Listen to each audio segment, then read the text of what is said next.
500 பேர் கூட வராத ஒரு இடத்துக்கு இத்தனை மல்டி லெவல். சிறிய கோவிலிற்கு 10 கோடியில் கார் பார்க்கிங் கட்டியது ஏன் என தற்போதைய அமைச்சர் ரமேஷ் குற்றச்சாட்டை குறிப்பிட்டு செய்தியாளர் எழுப்பிய கேள்விக்கு அமைச்சர் சேகர் பாபு பதிலளித்துள்ளார். நிலையை உணர வேண்டும். இதுவரையில் அந்த திட்டத்திற்குண்டான அனுமதி ரத்து செய்யப்படவில்லை என்பதையும் இந்த நேரத்தில் தெரிவித்துக் கொள்கிறேன். குறிப்பா சொல்லும்போது 500 பேர் கூட வராத ஒரு இடத்துக்கு இத்தனை மல்டி லெவல் கார். சார், 500 பேர் கோயிலுக்கு வருவதற்காக அல்ல.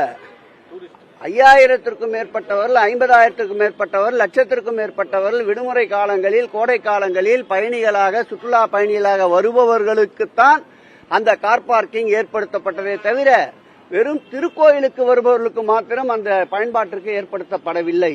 அதோடு திருக்கோயிலுடைய நலிவடைந்த திருக்கோயிலுடைய நிலையை மேம்படுத்துவதற்காகவும் வருகின்ற பக்தர்களுக்கு தேவையான அடிப்படை வசதிகளை செய்வதற்குண்டான வருவாயை உயர்த்துவதற்காகத்தான் இந்த நடவடிக்கை ஏற்பட்டது.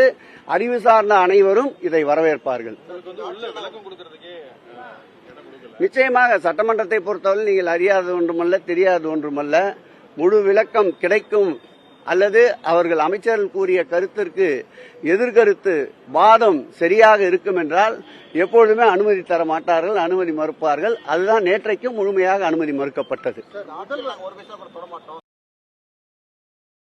செய்திகளை உள்ளது உள்ளபடி தெரிந்து கொள்ள ரெஃப்ளெக்ட் நியூஸை சப்ஸ்கிரைப் பண்ணுங்க.